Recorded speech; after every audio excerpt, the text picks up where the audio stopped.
Good afternoon, and welcome to St. John Fisher University's 70th Commencement. In accordance with the fire codes, there are exits located on each side of the room. Please take a moment to familiarize yourself with the exit closest to your section. If you require assistance during the ceremony or if you need medical attention, please notify one of our staff and we will assist you. At this time, please rise for the procession of the Ralph C. Wilson Jr. School of Education Class of 2024.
Class of 2024, friends and family here and joining us via live stream, and colleagues, I declare the 70th commencement open.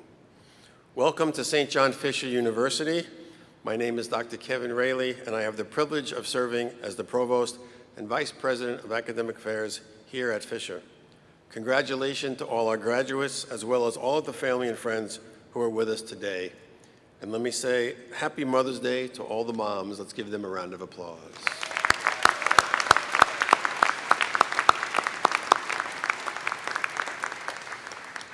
I would also like to offer a special salute to our student veterans who are here to celebrate their graduation, as well as veterans who are with us today or in our online audience. Please join me in a round of applause for them as well.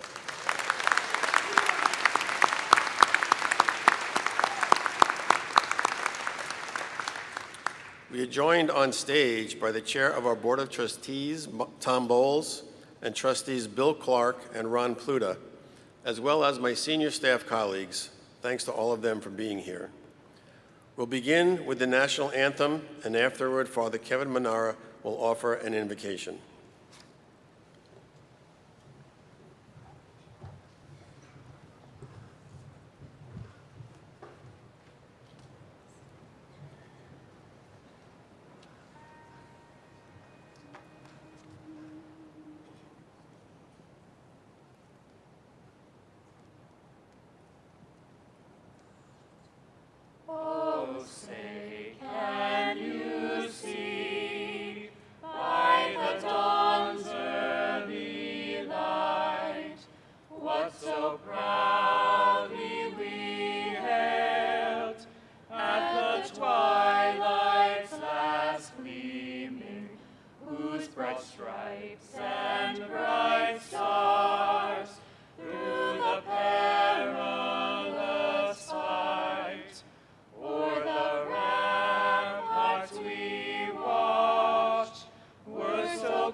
Over 75 years ago, at the invitation of Bishop James Carney, the Basilian Fathers founded St. John Fisher College, now university, with a dream to educate young people to glorify God through the pursuit of academic excellence and formation of the whole person.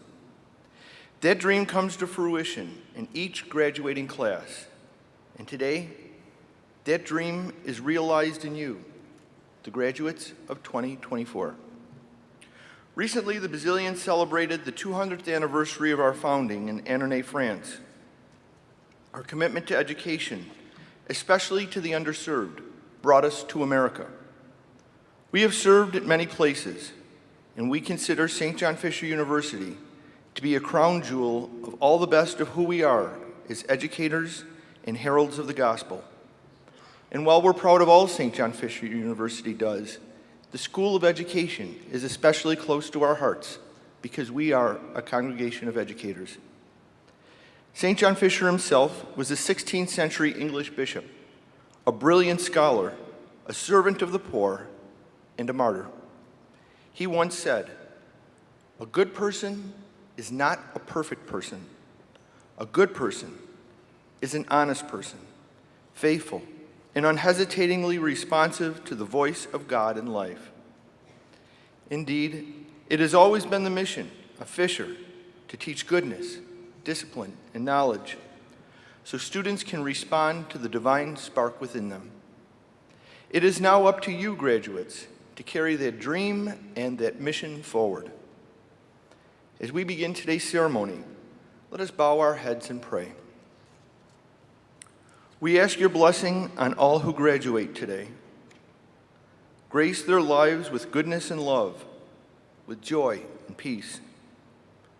Help them to stay true to your dream for the world and your dream for them, responding to your voice faithfully, using their gifts wisely, and walking into the future with courage, hope, and great love. Amen.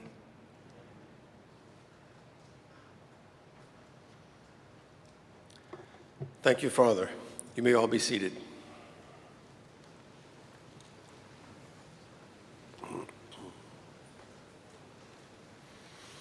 At this time, please join me in welcoming the 7th President of St. John Fisher University, Dr. Gerard Rooney, to deliver opening remarks.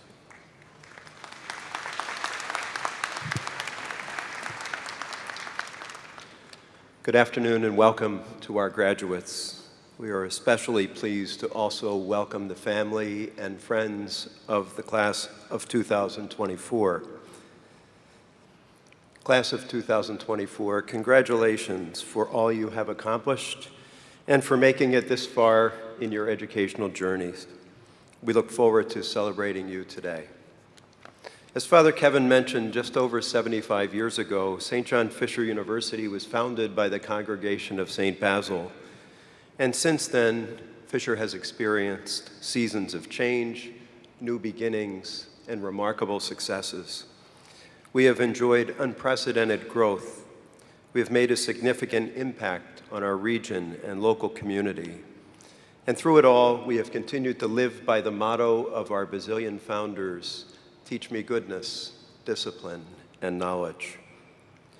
4 years ago, many of you made your journey to Fisher. The year was 2020, the year some of you graduated from high school. Some of you had a graduation ceremony, though it most likely looked a little bit different than what we are experiencing today. Those of you achieving an advanced degree have joined us within the last several years, adding to your work and other personal obligations the rigor and commitment of an academic program. Whether you began in 2020 as a first-year student or in the years that followed as a transfer or graduate student, you all have this in common. You came to Fisher during a very challenging time and in the midst of a global pandemic. When you arrived on campus, you were navigating a pandemic while also navigating your education. Your resilience, persistence, and commitment were and are inspirational for us. And for that, I would ask our guests please to rise and offer a round of applause for our graduates.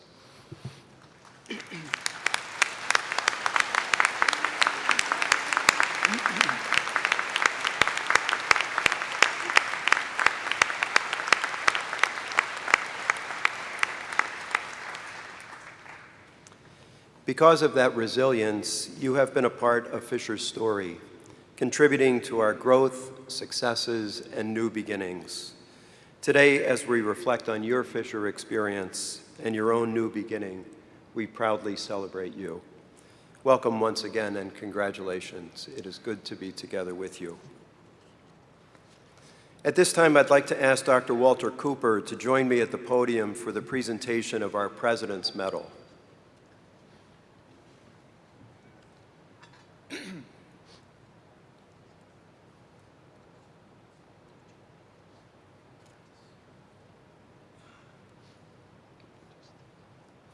Dr. Walter Cooper is the first African American to earn a doctoral degree in physical chemistry from the University of Rochester.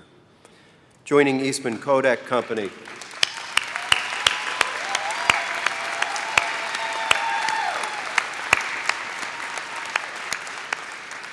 Joining Eastman Kodak Company in 1956, Cooper rose from research scientist to manager of research innovation and of technical communications.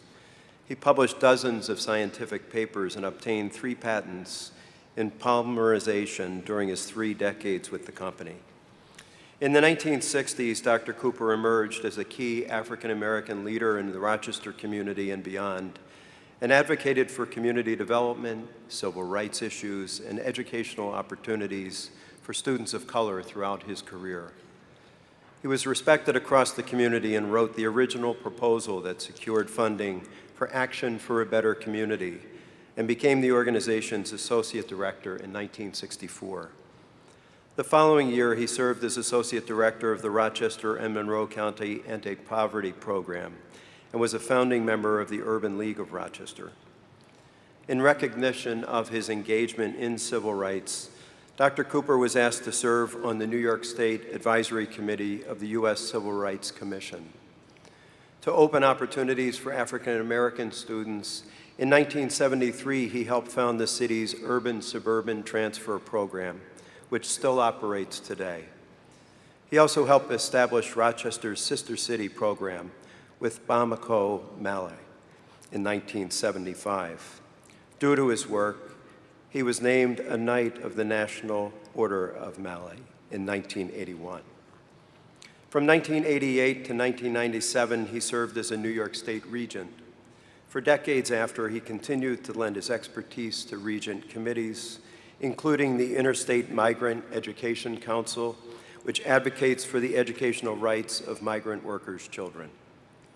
In 1999, he chaired the planning group that restructured Benjamin Franklin High School and established the city's only public Montessori school.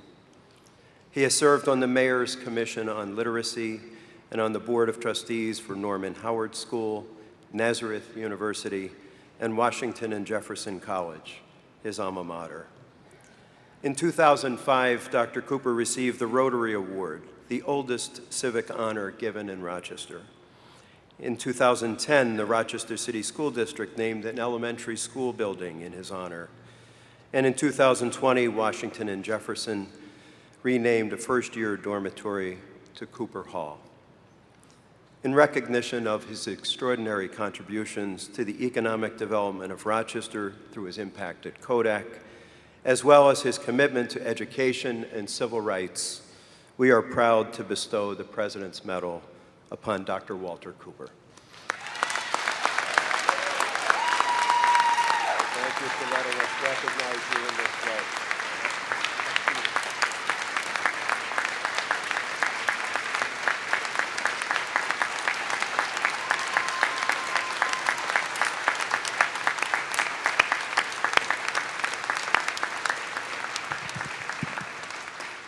Please join me in congratulating Dr. Cooper and welcoming him to say a few words.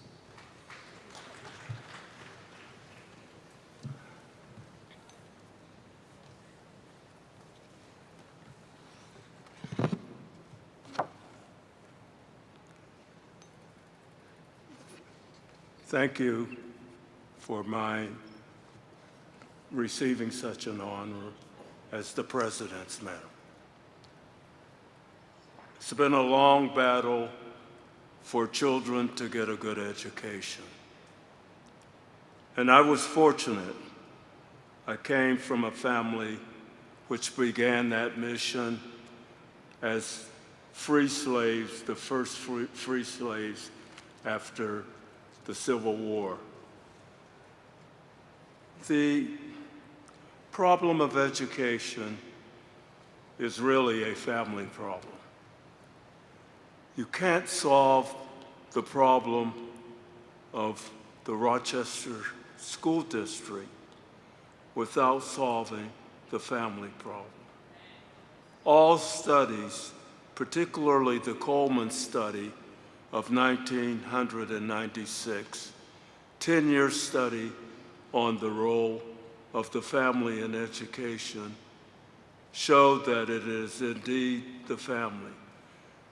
That report was replicated by the Department of Education's late 1990 study, which showed that the family indeed is the primary determinant of educational achievement. It's not poverty. I come from a family where my father had 0 days of education.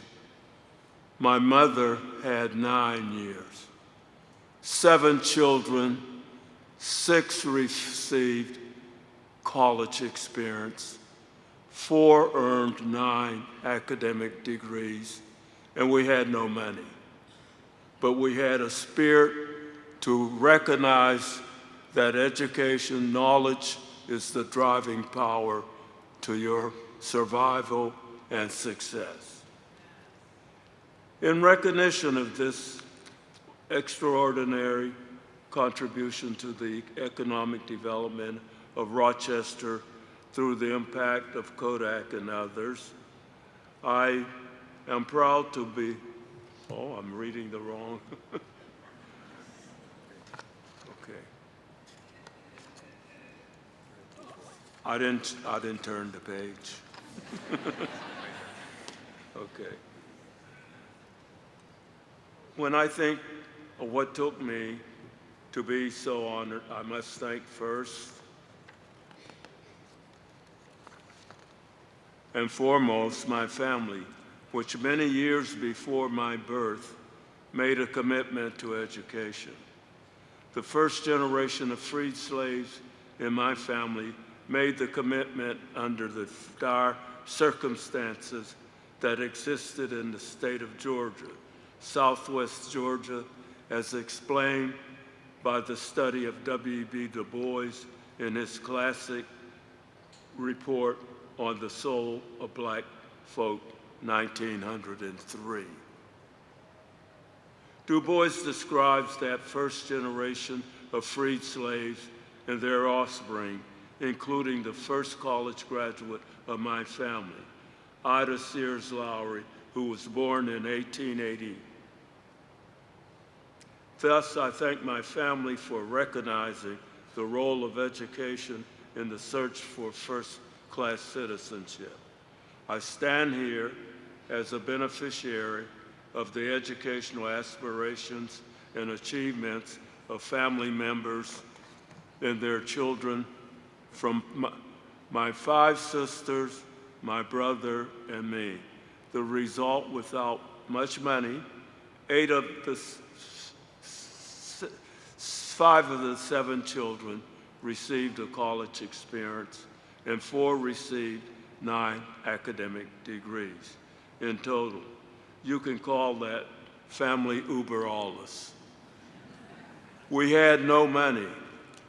When I left home in 1946 to go to Washington and Jefferson College, I left home with $60, my sister Thelma's luggage, and my parents' prayers.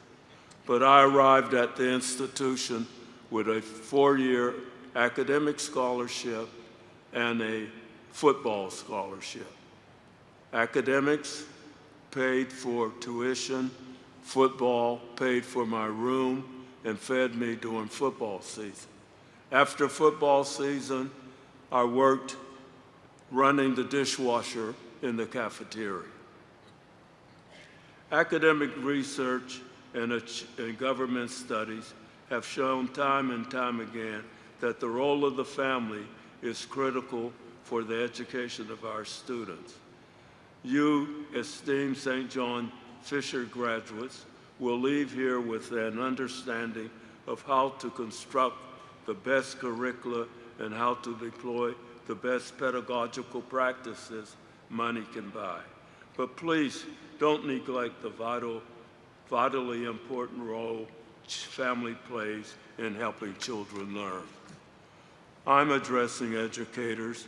In my elementary and secondary education experience, I was the beneficiary of teachers who understood the necessity to educate to the best of their ability of their students. My fellow students, many of whose families formed part of the immigrant streams that came to the United States after World War I, were essentially representatives of much of the world's population. My multi-ethnic, multi-racial classmates were treated with dignity and respect by teachers who had a great appreciation for national and cultural differences. This is not dissimilar from the student bodies you will face when you leave St. John Fisher. Please learn from my lesson that it is the family which is the primary determinant of educational achievement. We hear all kinds of excuses for students. I have none. The first thing I hear is, well, the student comes from a poor family. They don't know what poor is. There are enough federal programs to keep people from starving, but there has to be, education has to be your way out. And that's what our students have to learn. Once again, in conclusion, what I would like to convey to you, that I served some years as the director of the Interstate Migrant Educational Council. For the state of Oregon, 5 years ago, for 36,000 migrant students who came from Somalia, Burma, Mexico, Guatemala, and Honduras, the graduation rate was 76%, and they taught the students robotics and STEM. So those students were the beneficiaries of their parents being intimately involved with the Title I Parents Organization. If you have a student who's in trouble, go to the family. The makeshift operations that civic organizations develop are ineffective in terms of getting the student to produce the academic quality that you seek. And I think that teaching is a almost benevolent institution. It will weigh heavily on you. But I think you should take away what the great educator from Chile, Gabriela Mistral, once said. When asked about her success in teaching the poor in Chile, she said, "I reprimand with regret so that I know that I have corrected with love." And I think that your love for your students and the love for their futures will motivate you to do great things. And I want to thank once again this institution for granting me this award. Thank you and Godspeed.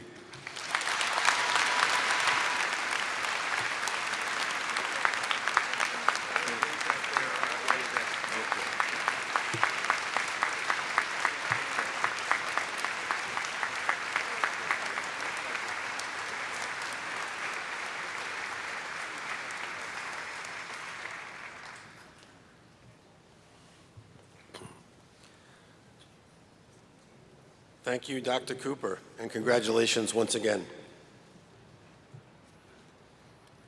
If you ask any of the Fisher faculty why they chose college teaching as a career, you would find a common thread running through their answers. Professors, lifelong students that they are, love to learn and love to impart knowledge to others. And I would be remiss if I didn't take this opportunity to ask our faculty here with us to please stand and be recognized for all of your efforts for the impact you've made on our graduates.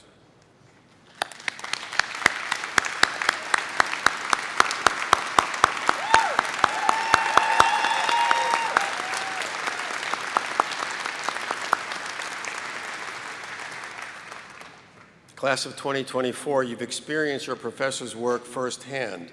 Each year, the university asks for your help in selecting professors who excel in their role as teacher, advisor, scholar, and academic mentor.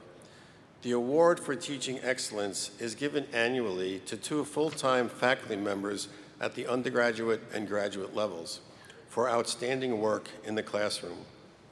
Recipients of this award must demonstrate thorough knowledge of their subject matter, solid preparation for class, clear and effective communication, and genuine enthusiasm for their job. I am pleased to share that the recipients of this year's teaching awards are both members of the School of Education faculty.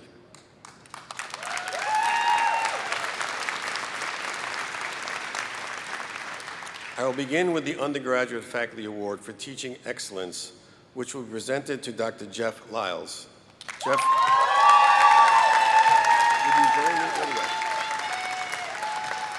would you join me at the podium? Sorry. One student nominator wrote, quote, "Professor Lyles is the absolute best professor I've had all semester. He always shows he truly cares about his students. He's engaged in every student's success in his class, is very knowledgeable about the material he presents, and does it in a manner that relates to the needs of the students. He always makes sure to check on his students when it looks like they are not having the best day. If there is any professor that deserves this award, it is Professor Lyles." Another shared, "Dr. Lyles was the first professor I had in the School of Education, and I've always looked to him for anything I needed. He comes into the classroom with so much passion for us as students and what he does every day. It is clear that he loves his job and is passionate about teaching. He knows how to engage with all students, promoting diversity, equity, and inclusion, and understands that we are all different, and continues to build some of the best rapport I have seen between a professor and student." And finally, one nomination read, "Dr. Lyles is an excellent professor and teaches in a way that is engaging to students. He is able to take a course that includes foundational level general education and make it completely worthwhile and important to our lives. Most importantly, he has created a classroom environment that made each of his students feel welcomed and accepted, something that is very important to boost our learning. As he finishes his teaching career and heads into retirement, I believe that this award would be a fantastic way for him to be honored for his successful career." So yes, it is true, Dr. Lyles is now heading into retirement, and while these nominations made him the perfect choice for this year's award, allow me to briefly share something that happened just a couple of weeks ago that confirmed he was the right choice. A fellow faculty member heard from a former student of Dr. Lyles, a then young man who was in his very first class, an 8th grade social studies class at a school in Moore, Oklahoma. He kept in touch with Dr. Lyles through the years, thanks to social media, one of its good points, so he knew that this was Dr. Lyles' last year of teaching. The first lecture that this student sat in, and the many that followed taught by Dr. Lyles, had such a profound impact on him that he wanted to surprise him at his very last lecture. And that is what he did. Thanks to the help of Dr. Lyles' family and colleagues, it was a special moment for a teacher who has been so dedicated to his students for the past 4 decades. Congratulations to you, Dr. Lyles, on this well-deserved recognition.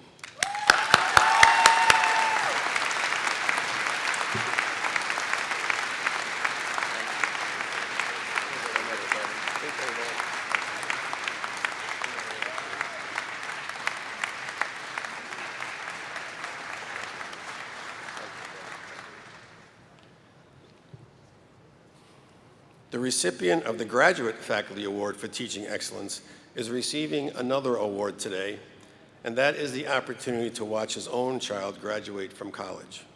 So unfortunately, he is not with us. But he was honored at the school's recent education celebration, and we would like to acknowledge and congratulate Dr. Guillermo Montes, professor in the Executive Leadership Program, as this year's recipient.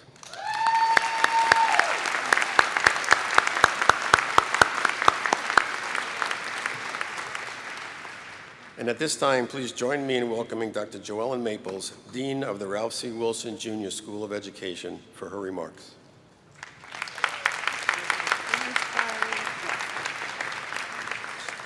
Good afternoon. I'd like to start by congratulating the family, friends, faculty, and staff who have helped our graduates reach this milestone today. I have learned through all of my achievements that I've never reached them alone. As such, no one has made it to graduation alone. You had parents, significant others that have supported you financially and/or emotionally. Perhaps you had a professor who inspired you, mentored you, and supported you. There were staff who helped with certification, placements, and the overall hoops to jump through. And of course, you had friends who were there to cheer you on and take your mind off your studies. Gratitude is a virtue that is never wasted. For that reason, I'd like to ask all of the graduates to stand, turn toward the audience, and give a round of applause to those who helped you on this journey.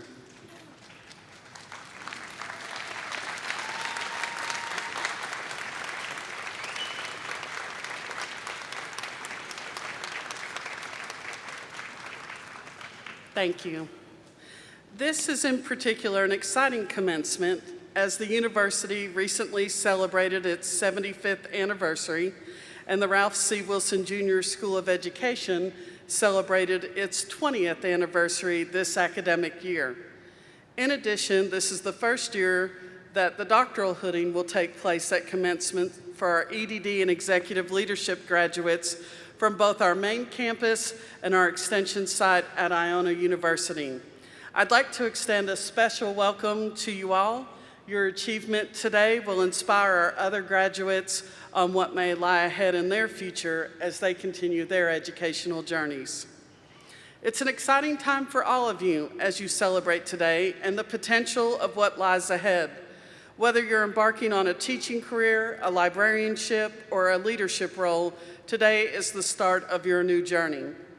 I remember when I finished my PhD, I reached out to the scholar I admired the most in literacy, Dr. James G., to ask for advice for when starting my career. I keep his advice with me always and refer to it often after a good or bad day, and I thought his words would be helpful to you today. Dr. G. told me, "Career paths, I have become convinced, are utterly embedded in the quirks of a person's history.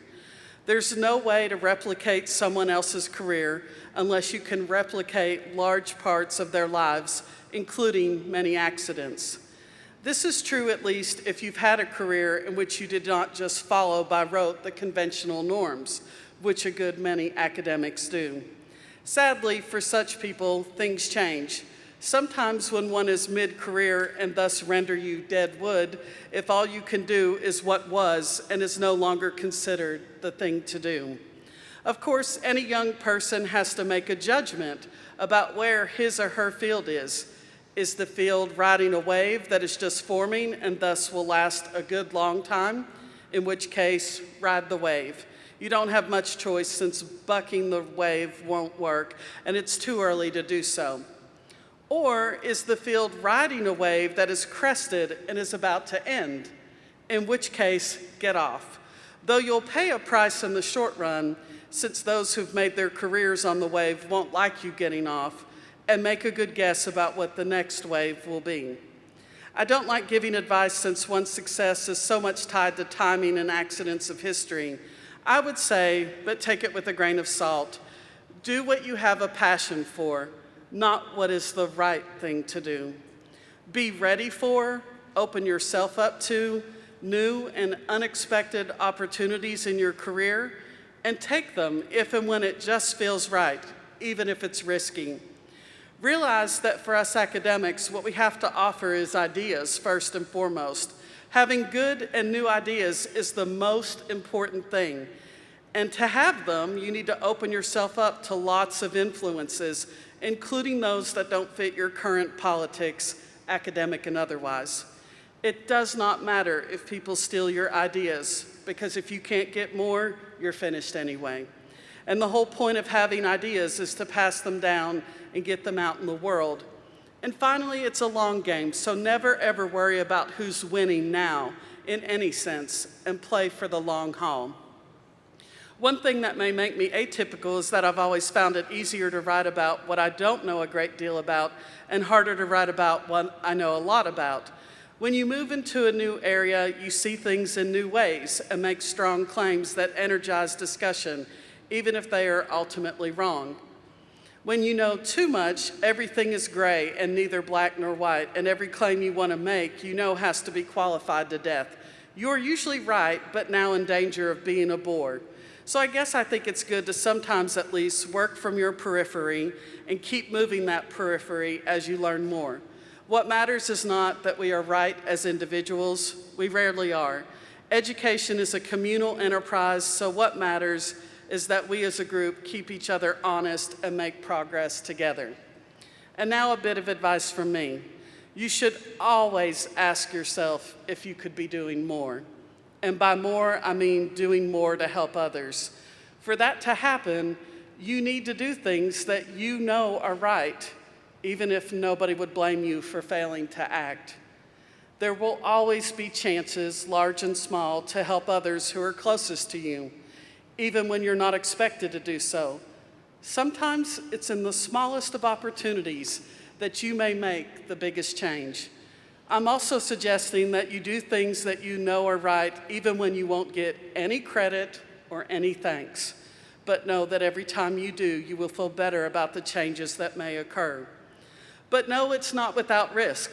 You may make a mistake. You may say the wrong words, but that's what it means to change the world. Sometimes we may make a misstep. So my final homework assignment for you is do it anyway and never settle. Get going.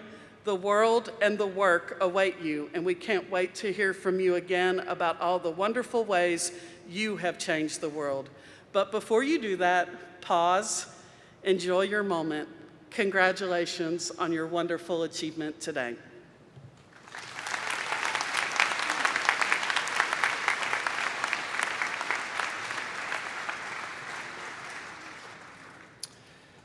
And now we move on to the graduates. Will all the candidates of the class of 2024 please rise? Dr. Rooney, the faculty of St. John Fisher University have recommended that the following students have satisfied the degree requirements set forth by the state of New York and have fulfilled the graduation requirements of the university. Thus, I am pleased to present to you at this time the candidates for the degree of Doctorate of Education, Master of Science, Bachelor of Arts, and Bachelor of Science.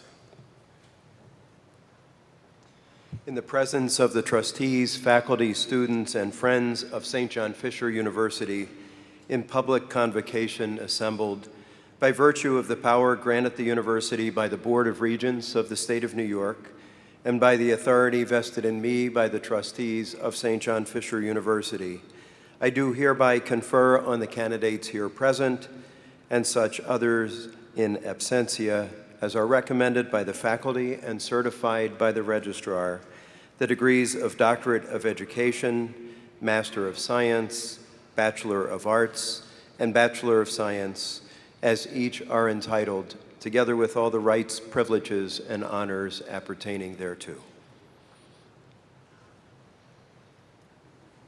At this time, I would invite Dr. Whitney Rapp, Associate Professor and Associate Dean of the School of Education, to present diplomas to our graduates. Will the doctoral degree recipients please come forward?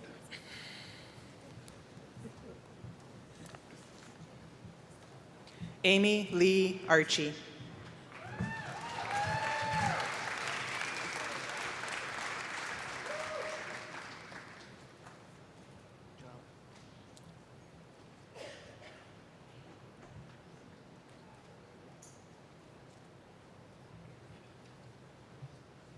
Stanley Waribi Ekior.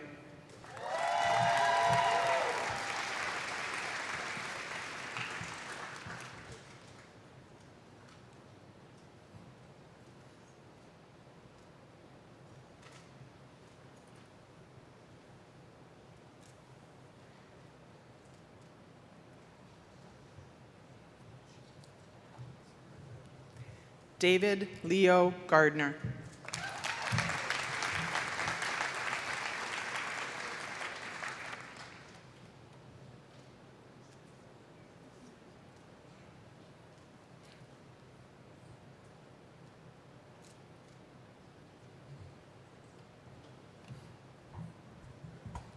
Melissa Greco Lopez.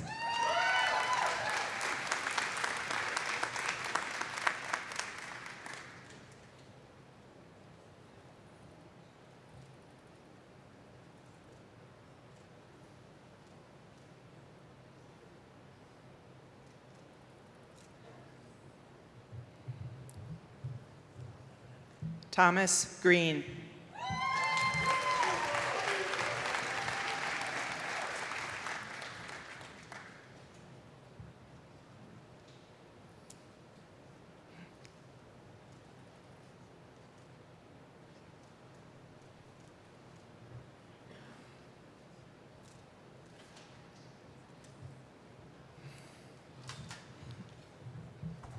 Abraham Victor Steiner.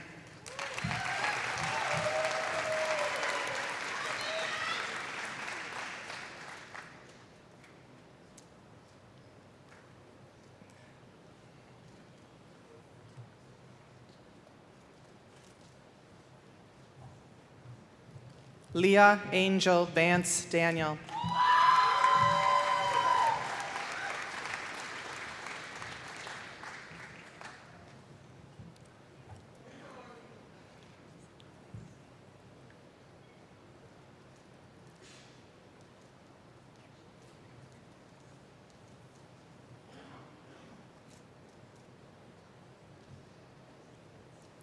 Bernice Bernard Green.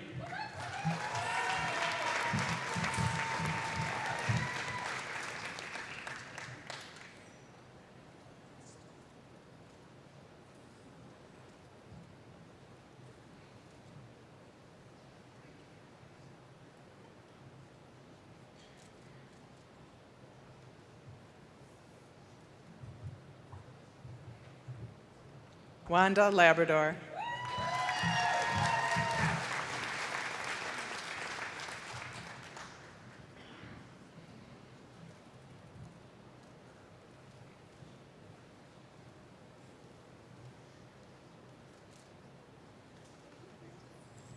Deborah Ruth Luberts.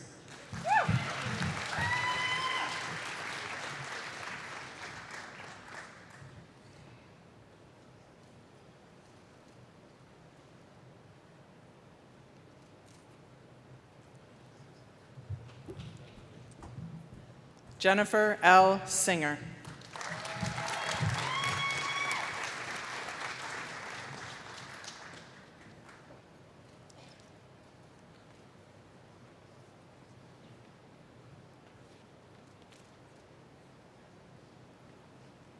Marie Carmela Windover.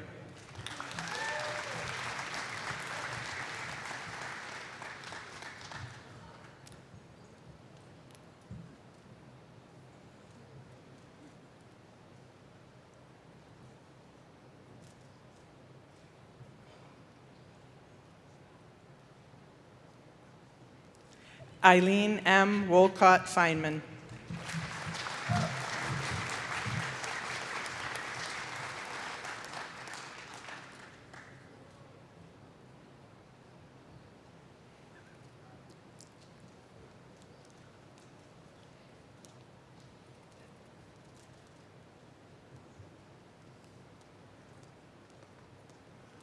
Pamela Lynn Brown Grinion.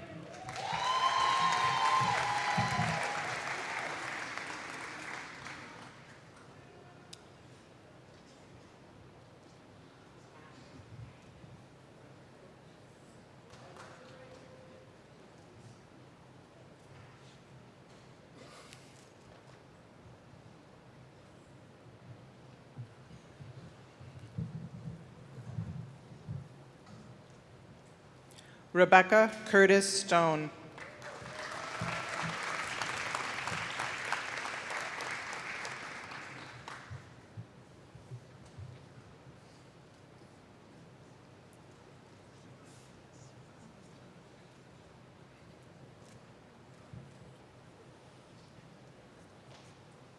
Nicole Jean Brown.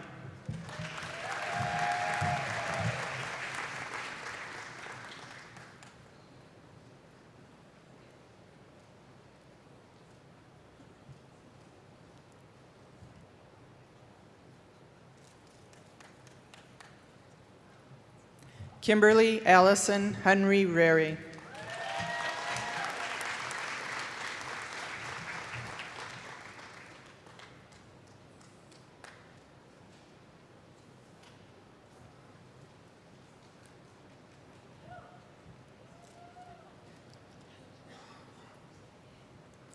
Carol Elaine Houston.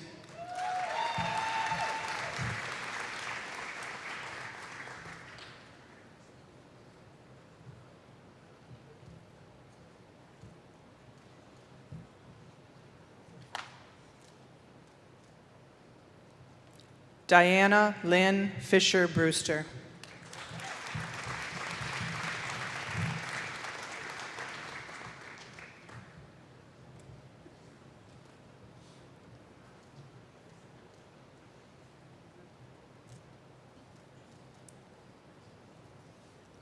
Theodore Walter Love.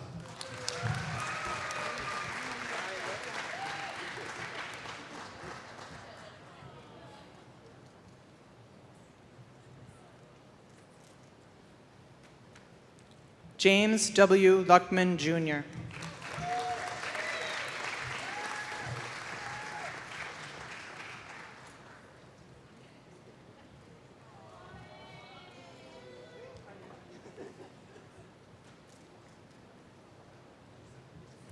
Grace Maxon Clark.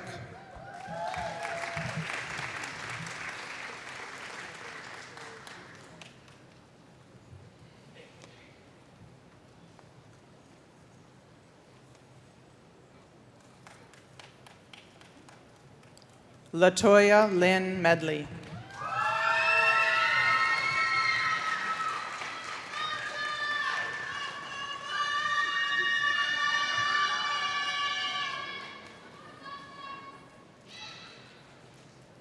Emily Catherine Wood.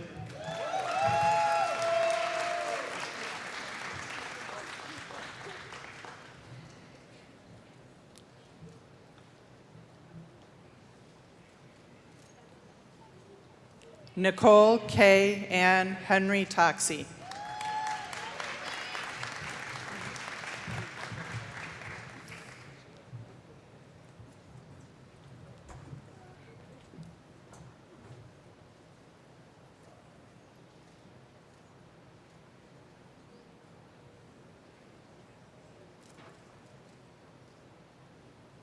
Chris Brown Kuchenberger.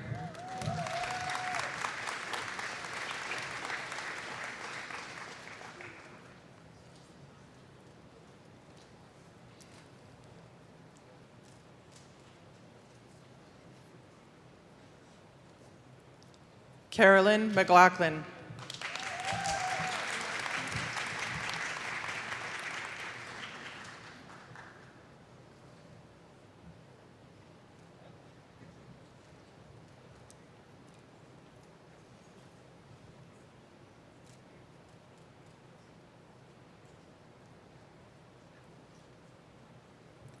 Tatiana Cache Parker.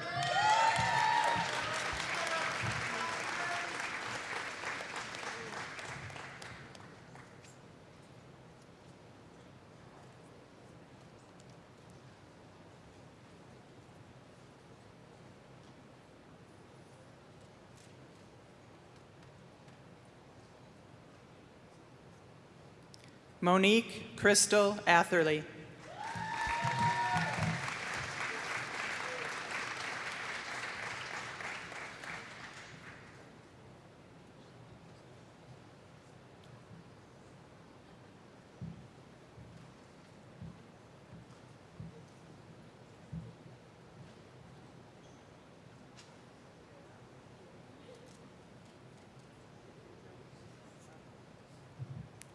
Felice L. Harris.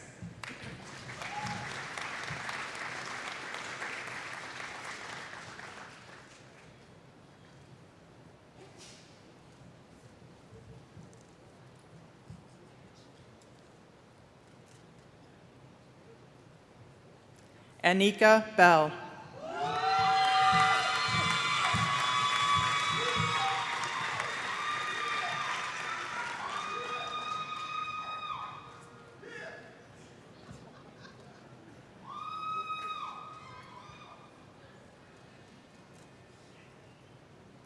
Alina Nazari.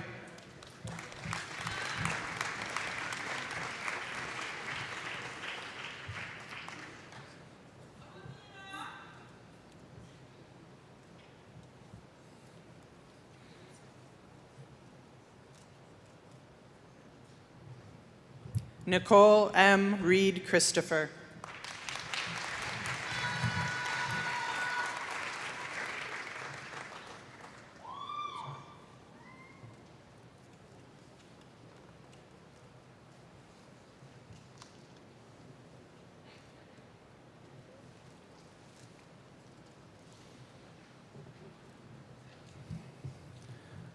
We'll now move on to the master's degree candidates. Will they please come forward?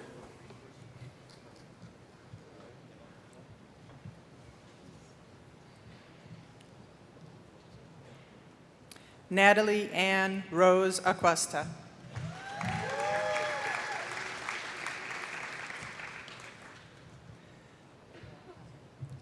Miles M. Anderson.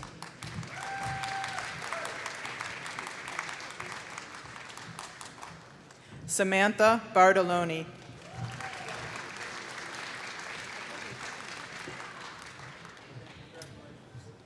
Wendy Ranta Benton.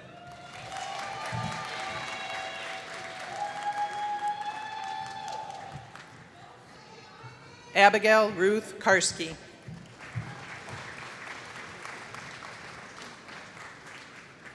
Brian Chang.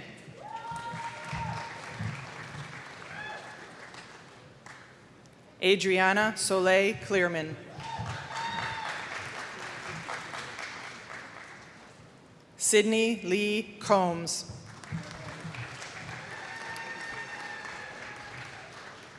William D'Artagnan Corwin.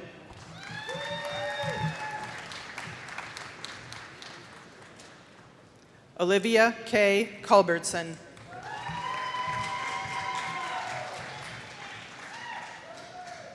Julie Lee Depp Wolf.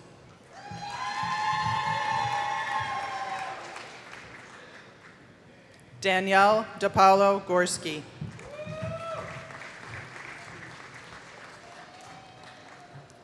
Kyle Roger Hill. Meredith L. Petrie.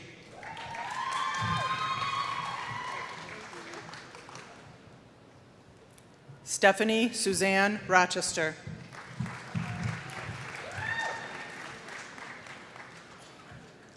Tyler Michael Samuels.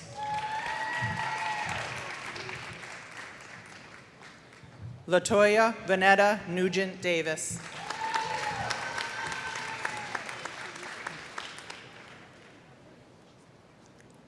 Desiree Jennifer Shep.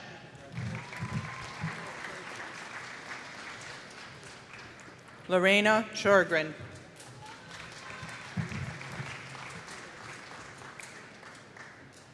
Stephanie Ray Weaver.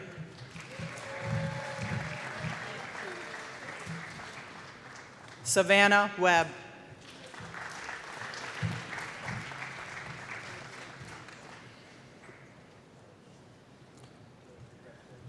Now we move to the baccalaureate candidates. Will the baccalaureate candidates please come forward?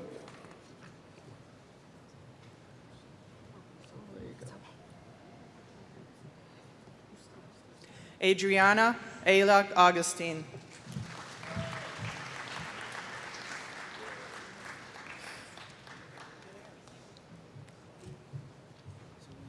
Kara Janice Balmer, summa cum laude.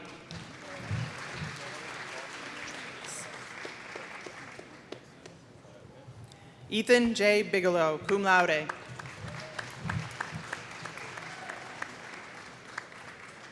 Sophia Rose Bosco, cum laude.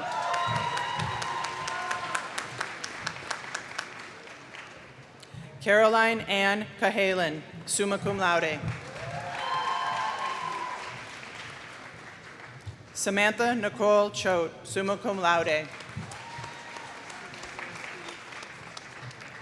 Jacob Bradley Cole, cum laude. Lauren D. Michelle, magna cum laude. Haley Dinolfo, summa cum laude.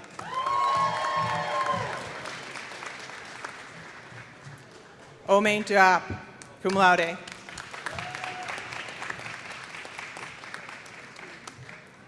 Catherine Lee Fianaka, summa cum laude.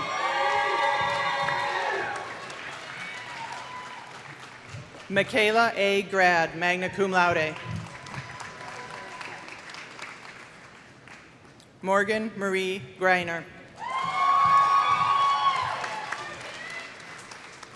Alicia Marie Helbach, cum laude. Emma Jasinski, magna cum laude.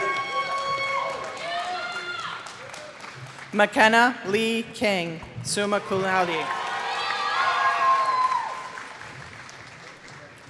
Corinne Lenore Lapierre, cum laude.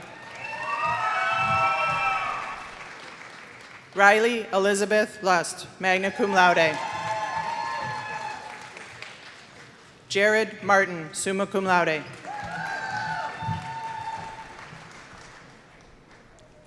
Jared William Martz.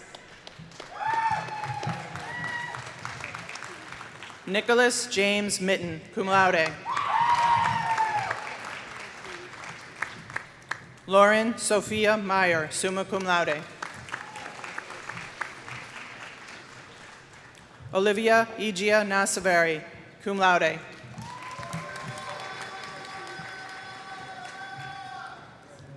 Julia May Netto, cum laude. Rocco Michael Oliveri.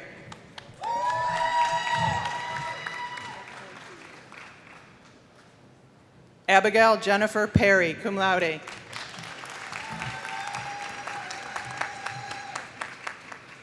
Maeve Elizabeth Robillard, summa cum laude. Marin Renee Roy, magna cum laude. Kelsey Lorraine Sainsbury, cum laude.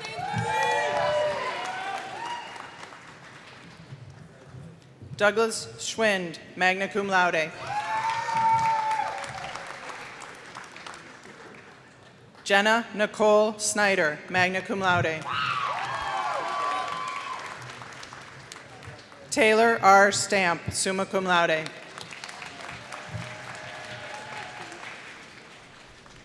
Daniel Jeremy Stevens. Emily Marie Sullivan, summa cum laude.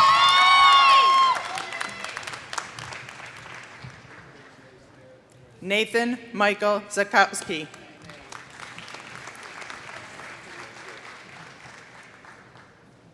Michelle Leanne Thibodeau, summa cum laude.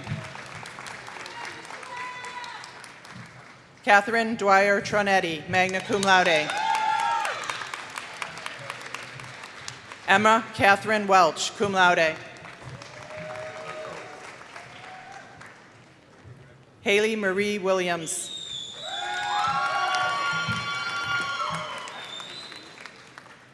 Sarah Ashton Yorio, magna cum laude.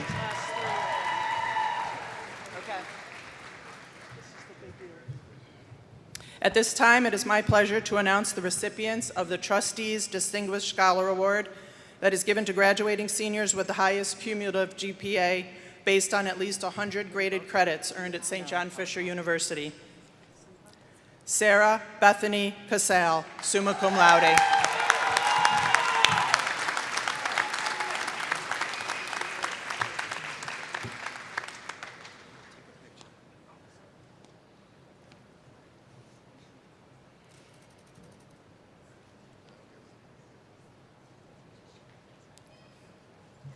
Bridget Dorothy McGee, summa cum laude.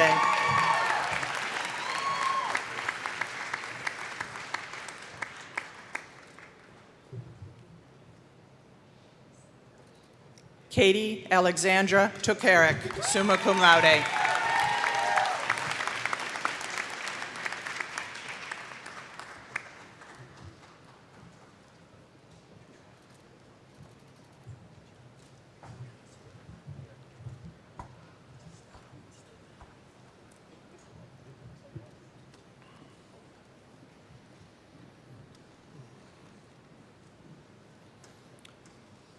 As the graduates, make their way back to the seats, I want to take another moment to recognize the faculty here with us today for their dedication to their discipline, their commitment to their students, and for all of their efforts that led these students to become graduates today. Please join me in a round of applause for our faculty.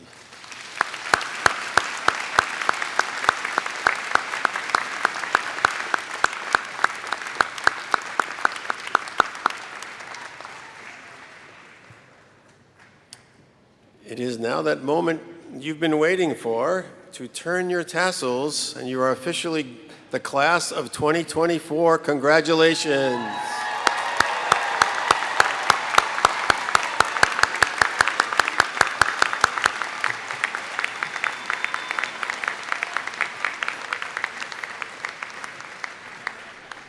At this time, I introduce to you Dr. Eileen Feynman, a graduate of the Executive Leadership Program who has been chosen by the school with enthusiasm to speak on behalf of the graduates.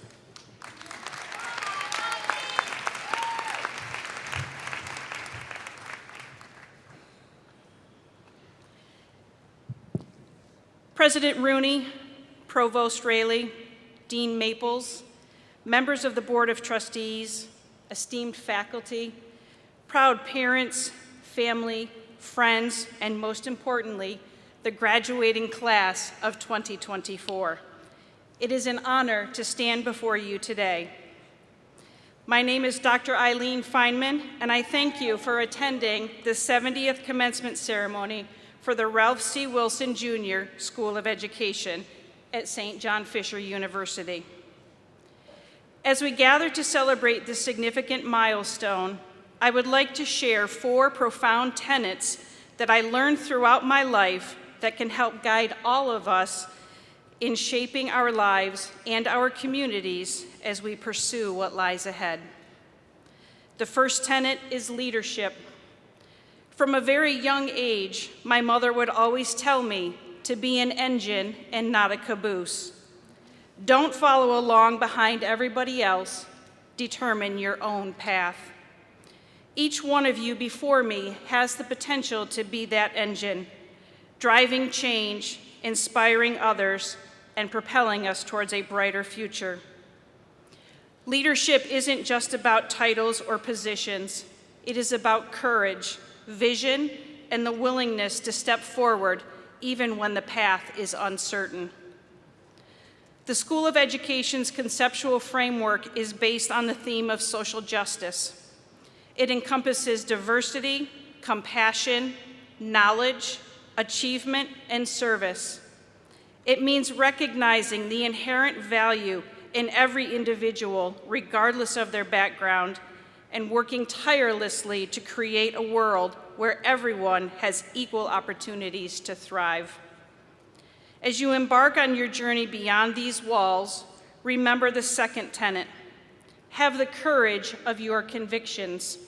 Stand up for what is right, even when it's difficult, for it is in these moments that we are able to make incredible change.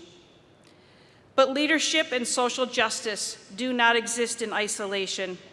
They are intricately tied to the third tenet, relationships, the connections we forge with one another. Every person you meet has value, a unique perspective, and a story to tell. Cherish these connections, nurture them, and let them guide you as you navigate the complexities of life. It's also crucial to recognize that none of us reaches this moment alone. Behind each of us stands a network of support, family, friends, mentors, and educators who have helped us along this journey. So take a moment to thank them, to express your gratitude for their unwavering belief in your potential. And as we share in this journey, we cannot ignore the importance of the fourth tenet, education. Education is not just a means to a degree. It is a lifelong pursuit of knowledge, growth, and understanding. It empowers us to challenge the status quo, to innovate. Nelson Mandela once said, Education is the most powerful weapon which you can use to change the world. In the realm of education, you hold the power to shape minds, to inspire, and to make a difference, whether you are 22 or 52. As you step into the next chapter of your lives, remember these tenets. Be an engine and not a caboose. Champion social justice. Cherish relationships and express gratitude. And never stop learning.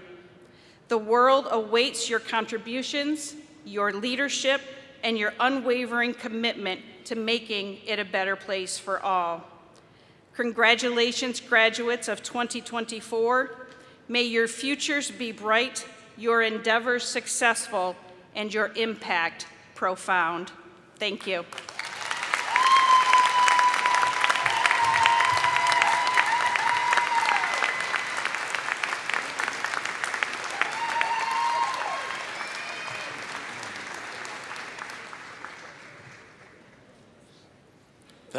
Thank you, Dr. Feineman, and congratulations.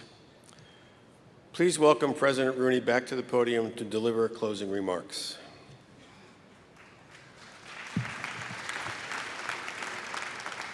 Thank you, Dr. Raley. Graduates of the class of 2024, at the beginning of the ceremony, Father Kevin shared a quote from our patron saint, John Fisher. I would like to share a bit more about the person he was. John Fisher was a person of keen intellect and resolute purpose, with a compassionate heart and a disposition to serve others. By his example of linking learning with holiness, by his loyalty to faith, conscience, and his principles, John Fisher's life bore eloquent witness to the enduring values of goodness, discipline, and knowledge. Model what you have learned during your time here and live the motto of your alma mater, practicing goodness first, tempered by discipline, informed by knowledge. As a part of living these principles, I encourage you, as you rightly celebrate your accomplishment today, to think of the people who helped you on your journey, siblings, mentors, teachers, parents, spouses, children. As one alumnus put it, the community of advocates around you. With their support and your diligent work, you now have the distinction of a college education or an advanced degree and the responsibility that comes with it. Now with a Fisher degree, you have the ability to effect positive change where you live and work, to take on positions of leadership, and to help shape your communities. I encourage you to live by the example of our patron and remain engaged, committed, and dedicated to your communities and your values. Thank you once again for spending this time with us. Your accomplishments and your spirit have helped to make St. John Fisher University the special place that it is. It has been my honor to serve as your president, and I know I speak on behalf of our faculty and staff when I say that it has been a special privilege for us to be part of your educational journey. Go with our good wishes, and God bless you all.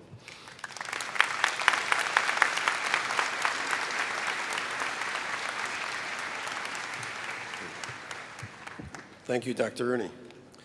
Before we conclude, we will join in the singing of the university's alma mater found in your commencement program, and then Father Kevin will offer a benediction. I'd ask you to stand for these.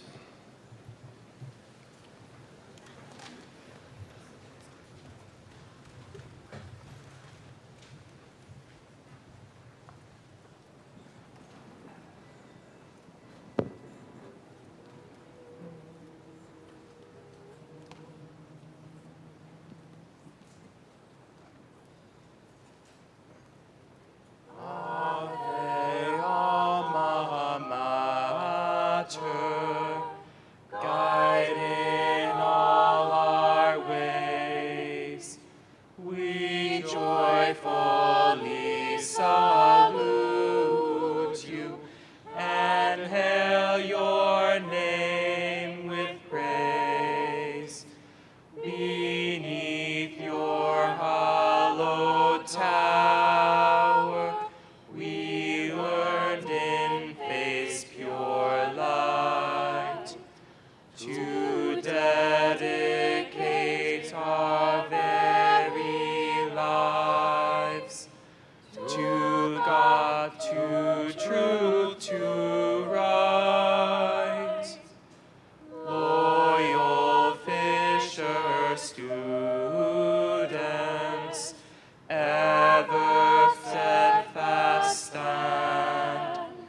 with faith our shield and armor, against evil's hostile hand.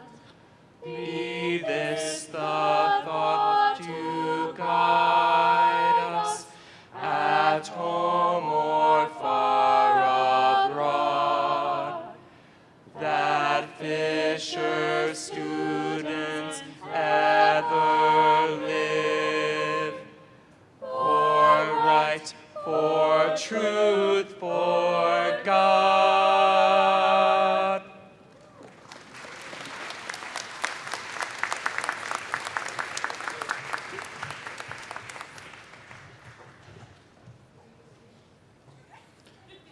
Graduates, at the beginning of the ceremony, I talked about dreams. Your dreams for your life, God's dream for you, and God's dream for the world. Many people are likely to tell you to follow your dreams. I'm asking you to follow your dreams, but to hold them loosely so that they can evolve and grow across your life. As beautiful as your dreams are, they fall short, limited by the horizons of our finite minds. Hold them loosely so that you can continuously make room for God's dream for you, because God sees beyond the horizon as well as into the depths of our hearts. Uncovering across the years God's dream for you will be the adventure of your lifetime. Now let's conclude with a prayer written by another English scholar, bishop and servant, whose ideas have greatly shaped modern higher education, St. John Henry Newman. Let us pray.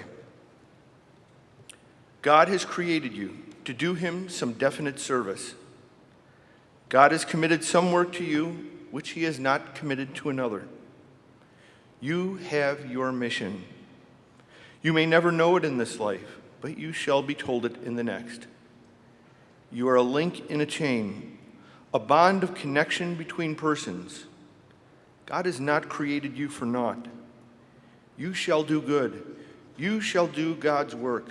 You shall be an angel of peace, a preacher of truth in your own place, while not intending it if you do but keep his commandments. Whatever you are, you can never be thrown away. If you are in sickness, your sickness may serve God. In perplexity, your perplexity may serve him. If you are in sorrow, your sorrow may serve him. God does nothing in vain. He knows what he is about. Your friends may abandon you. You may be thrown among strangers. You may feel desolate. Your spirits may sink. Your future may feel hidden. Still, God knows what he is about. Therefore, trust God and be at peace. Amen.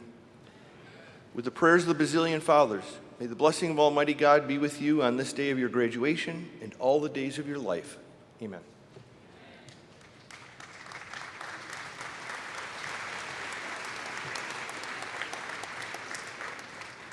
Graduates, congratulations once again to you on all your achievements.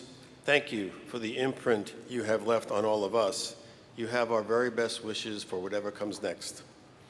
All are invited to join our graduates at a reception in the Dennis and Denise Tepaz Commons in the Donald E. Bain Campus Center immediately following our ceremony. Please remain at your seats so that the recessional and the graduates can exit. Family and friends, I declare this commencement closed.